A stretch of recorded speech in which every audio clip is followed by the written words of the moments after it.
नमस्कार दोस्तों, warm welcome to all of you. So again Nifty 50 की एनालिसिस करूँगा एंड किस तरह से लाइव मार्केट में हमने ट्रेड को कैप्चर किया only on the basis of price action, volume and supply and demand zone. तो उन सब चीज़ों के बारे में डिस्कस करेंगे एंड कहाँ पर हमारा एसएल था, क्या उसका रीज़न था पर्टिकुलर, एंड क्या हमारा टारगेट था एंड कहाँ हमारा एंट्री पॉइंट था। एंड ये सारी की सारी चीज़ें किसके ऊपर बेस्ड थी? That is a simple what that are first thing price action, second thing volume and third thing demand and supply zone. हम इन तीन चीज़ों के ऊपर ही काम करते हैं और इसी के ऊपर हमारा ट्रेडिंग सेटअप होता है।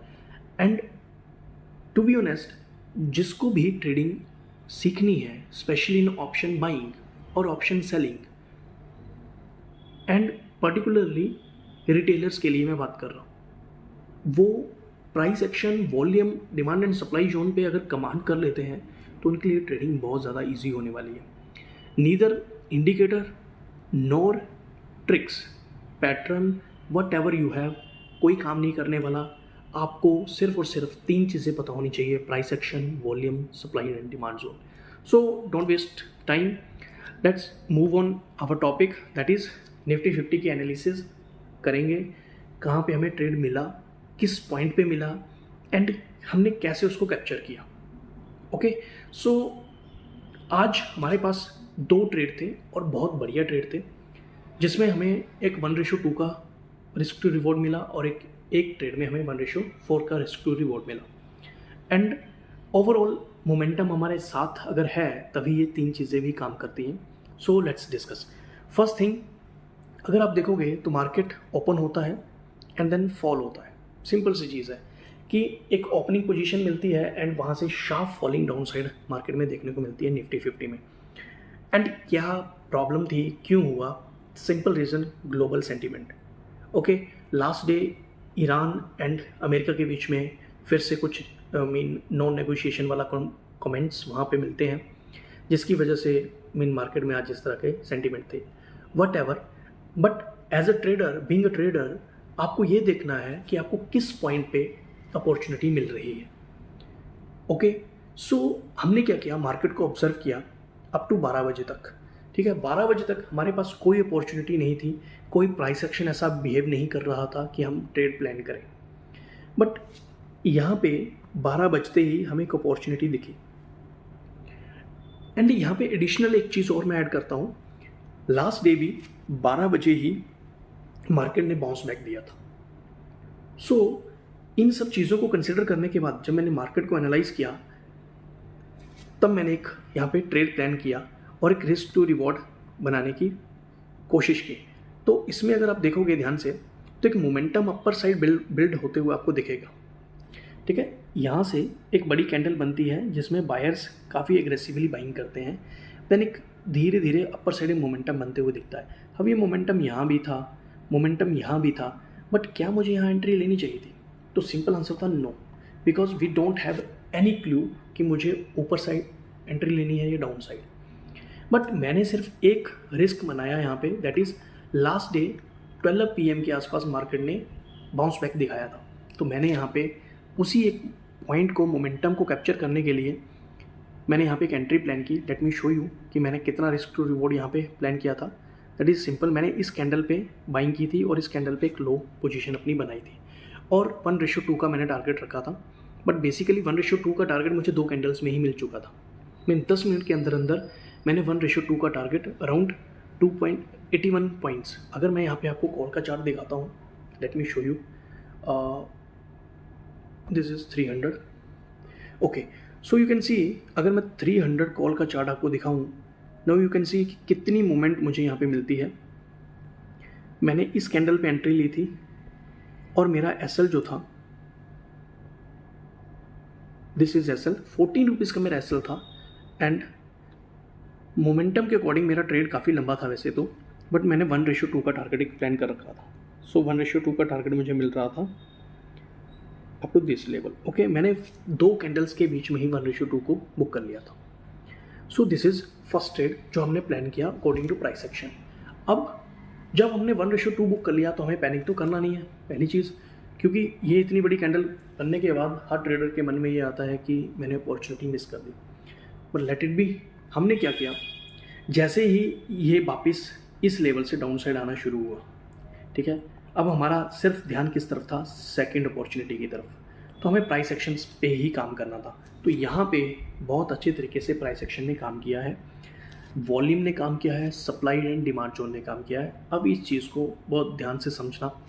फर्स्ट थिंग, मार्केट यहाँ पे एक हाई मार्क के नीचे आता है, ठीक है। दिस इज़ 23,300 की कॉल का मैंने चार्ट यहाँ पे डिप्लॉय किया है 5 मिनट के टाइम फ्रेम में। ओके, सो मार्केट जैसे ही नीचे आता है तो एक लेवल ये बनता है, दैट इज़ 200 रुपीज़ का एक लेवल है।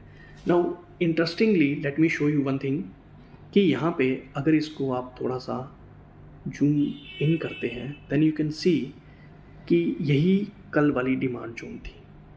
और जब मुझे ये कन्फर्मेशन मिली कि मैं एक डिमांड जोन पे बैठा हूँ, वॉल्यूम अच्छा है, प्राइस एक्शन मेरे फेवर में है, जब तीनों चीज़ें कंफर्म कर रही हैं, और सबसे बड़ी बात 50 EMA जिसके बारे में मैंने कल बात की थी कि मेरे लिए ये जस्ट कंफर्मेशन देती है। इधर मैं इंडिकेटर्स का यूज़ नहीं करता हूँ, बट स्टिल 50 EMA ने कंफर्मेशन दी, डिमांड जोन पे मैं बैठा हूँ, प्राइस एक्शन मेरे फेवर में है, देन वॉल्यूम मेरे फेवर में है, यहाँ पे एंट्री लेना बनता है। Simple thing. अब एंट्री लेनी कहाँ तक है वो सबसे इंपॉर्टेंट है। तो मैंने एंट्री यहाँ कहाँ बनाई, लेट मी शो यू कि हमें क्या ट्रेड मिला। यहाँ पे मैंने इस रेड कैंडल की फॉर्मेशन के बाद यहाँ पे मैंने एंट्री बनाई, और ये जो नियर वाई का लो था मुझे यही रखना था, क्योंकि अगर यहाँ से मार्केट दोबारा फॉल होता तो शायद एक हैवीली सेलिंग हमें देखने को मिलती और हो सकता था स्टॉप लॉस भी स्किप कर जाता। निफ्टी 50 में मोस्ट प्रोबेबली ऐसा होता नहीं है, but still there may be chances. इसलिए एसएल हमें मुझे बड़ा रखना नहीं था, तो मैंने 20 रुपीज़ का एसएल रखा। And you can see the moment, मेरे लिए टारगेट जो ओपनिंग थी मार्केट की वो था, because it is a psychological level. क्यों, उसके बारे में मैं बात करता हूँ। अगर आप ध्यान से देखोगे तो जहाँ से ये प्राइस ओपन हुआ है, अगर मैं यहाँ तक देखूँ तो ऑलमोस्ट दिस इज़ 50% लेवल, और जब मार्केट 50% पे आके रिट्रेस करता है तो हायर चांसेस होते हैं कि यहाँ से वो सीधा अपने लेवल तक पहुँचेगा जहाँ पे वो ओपन हुआ था। Now you can see 1 2 3 4 5 6 7 35 minute में मुझे मेरा टारगेट मिला। एंड वो टारगेट कितना था, you can see interestingly this is 1:4। सो मुझे 1:4 का एक टारगेट मिला। 1:4 मीन 80 रुपीज़। एंड सबसे इम्पॉर्टेंट, अगर कोई रिटेलर भी है और 65 क्वांटिटी के साथ बाय करता है तो अराउंड 5K का प्रॉफिट विद रिस्पेक्ट टू 1200 और 1500 के लॉस पे, ठीक है। Mean a huge trade will be there. Okay, so this is all about किस तरह से प्राइस एक्शन ने काम किया। ओके, वॉल्यूम आपने देख लिया, let me show you the price action कैसे काम किया। प्राइस एक्शन का सिंपल मतलब है कि मार्केट एक साइड जाएगा देन वापस आएगा, तो जितना ये ऊपर गया उससे ये नीचे आया, और ये नीचे आने के बाद एक लेवल पे रुक गया। अब ये लेवल पे रुका और लास्ट ट्रेडिंग सेशन से हमने कंफर्म किया कि ये डिमांड जोन है, एंड धीरे धीरे मोमेंटम बिल्ड होना शुरू हुआ।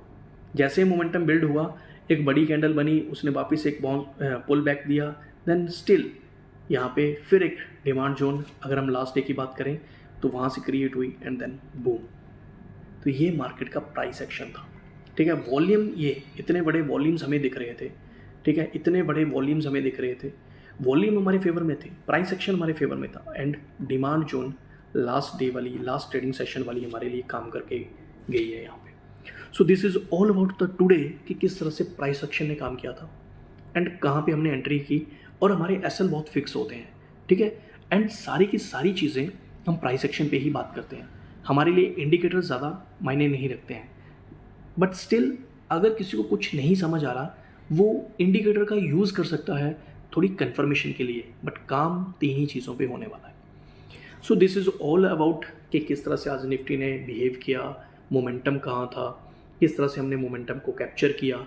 एंड सबसे इम्पॉर्टेंट बात ये थी कि वीक सेंटीमेंट होने के बाद सेम मार्केट ने फॉलो किया लास्ट डे के ट्रेंड को, एंड अप्रोक्सीमेट सेम टाइम पे ही रिवर्स किया। सो जब तक आप मार्केट में नए हो, मीन तब आपको मार्केट में एक्सपीरियंस चाहिए, और एक्सपीरियंस रेगुलरली जब मार्केट में इन्वॉल्व होते जाओगे, इंडल्ज होते जाओगे, तो धीरे धीरे वो एक्सपीरियंस आपको मिलता है. So this is all about, and we will see you in the next video. Thank you very much. Have a great day. Bye bye.